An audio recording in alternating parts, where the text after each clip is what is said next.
बड़ी खबर, लद्दाख सीमा के करीब एयरबेस पर चीन ने तैनात किया लड़ाकू विमान। भारत और चीनी सैनिकों के बीच लद्दाख में झड़प की खबरें लगातार आ रही हैं। इसी बीच अब चीन की ओर से सीमा के करीब एयरबेस पर लड़ाकू विमान तैनात करने की मीडिया रिपोर्ट सामने आई। कुछ सैटेलाइट इमेजेस के हवाले से कहा गया कि चाइना पैंगोंग सा लेक से करीब 200 किलोमीटर दूर स्थित एयरबेस पर निर्माण गतिविधियां तेज कर रहा है और रिपोर्ट्स के मुताबिक चीन इस बेस पर एक हवाई पट्टी बनाने में जुटा है जिससे हेलीकॉप्टर या फाइटर एयरक्राफ्ट को उड़ाने में आसानी होगी। इन तस्वीरों में साफ देखा जा सकता है एयरबेस पर चीनी सेना दूसरे टैक्सी ट्रैक का निर्माण करने में भी जुटी हुई है। एक तीसरी सैटेलाइट इमेज में मुख्य हवाई पट्टी को दिखाया गया है जिस पर पहले से ही चीनी फाइटर जेट खड़े हैं। माना जा रहा है कि ये चीन की पीपल्स लिबरेशन आर्मी के J-11 और J-16 फाइटर जेट्स हो सकते हैं। देखिए, चीन कभी एवरेस्ट पर मोबाइल टावर लगा रहा है तो कभी हेलीकॉप्टर से भारत और चीन के border line of actual control की निगरानी कर रहा है। कभी भारत चीन सीमा के एकदम करीब परमानेंट सैन्य ठिकाने बना रहा है। लेकिन जब भारत ने अपने हिस्से की जमीन पर निर्माण कार्य शुरू किए ताकि भारतीय उपस्थिति बॉर्डर पर बढ़े तो क्या किया चीन ने? भारतीय सेना लद्दाख और चीन से सटे इलाकों में सड़क निर्माण करा रही थी। इसे रोकने के लिए चीन ने वहां अपने सैनिकों की संख्या बढ़ा दी। पहले तो हाल ही में सैनिकों के बीच तनातनी भी हो गई। चीन की सेना खुद को पेशेवर होने का लाख दावा करे, लेकिन पैंगोंग त्से में उसकी पोल खुल गई। पिछले दिनों पूर्वी लद्दाख के पैंगोंग त्से झील के पास झड़प के दौरान उसके सैनिकों ने, यानी कि चीन के सैनिकों ने भारतीय जवानों पर डंडों, कटीले तारों और पत्थरों से हमला कर डाला। हाल की झड़प में चीन की सेना भारतीय जवानों को चारों ओर से घेरकर उकसावे की कार्रवाई करते हुए नजर आई और टिड्डियों के झुंड की तरह सीमा से सटे क्षेत्र में पहुंच गए ये लोग। इसके उलट भारतीय सेना ने चीनी सेना को पीछे धकेलने के लिए कभी ऐसा हथकंडा नहीं अपनाया। हाल की झड़प के दौरान 5000 से ज्यादा चीनी जवान LAC पर मौजूद थे।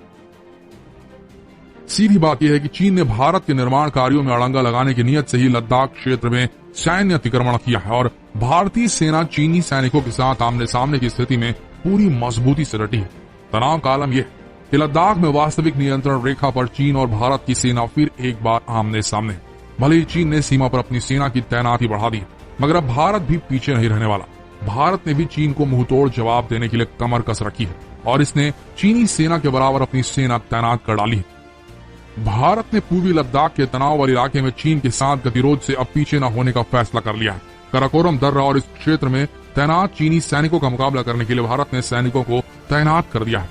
सीधी बात यह है कि चीन चाहता है कि एक और छोटा एक्सपेंशन चीन के आधिपत्य में LAC का एक हिस्सा और चला जाए, लेकिन भारतीय सरकार की इरादे साफ है। LAC वास्तविक नियंत्रण रेखा पर यथास्थिति में कोई बदलाव नहीं होने देगा भारत, और ऐसा हम कभी होने नहीं देंगे। ये स्टेटमेंट भारत का है। उधर चोरी ऊपर से सीना जोरी की तर्ज पर चीन के राष्ट्रपति शी जिनपिंग ने अपनी सेना को हर मुश्किल हालात के लिए तैयार रहने को कह डाला है। मुश्किल हालात का मतलब कि अगर भारत अपने इलाके में सड़क निर्माण जारी रखे तो चीनी आर्मी का दखल बढ़ जाएगा और ये एकदम ओछी हरकत है चीन की। संसदीय सत्र के दौरान सेना तथा सशस्त्र पुलिस के संयुक्त दल को संबोधित करते हुए शी जिनपिंग ने कहा, आप सबसे बुरे हालात को ध्यान में रखते हुए अपनी तैयारी तेज कर दें। आपको मुश्किल हालात का सामना करते हुए देश की रक्षा करनी है। लेकिन भला शी जिनपिंग को ये कौन बताया कि भारत की सीमाओं यानी कि दूसरे देश की सीमाओं में अतिक्रमण को देश की रक्षा करना नहीं कहा जाता और चीन सोची समझी साजिश के तहत कोरोना के बीच अतिक्रमण करना चाहता है भारतीय धरती पर। भारत और चीन के वास्तविक नियंत्रण रेखा पर चीनी सैनिकों की बढ़ती गतिविधियों के बीच प्रधानमंत्री नरेंद्र मोदी ने देश के शीर्ष सैन्य नेतृत्व के साथ पूरे हालात की समीक्षा की। इस बैठक में राष्ट्रीय सुरक्षा सलाहकार NSA Ajit Doval, chief of defence staff CDS general Bipin Rawat तथा तीनों सेनाओं के प्रमुख मौजूद रहे।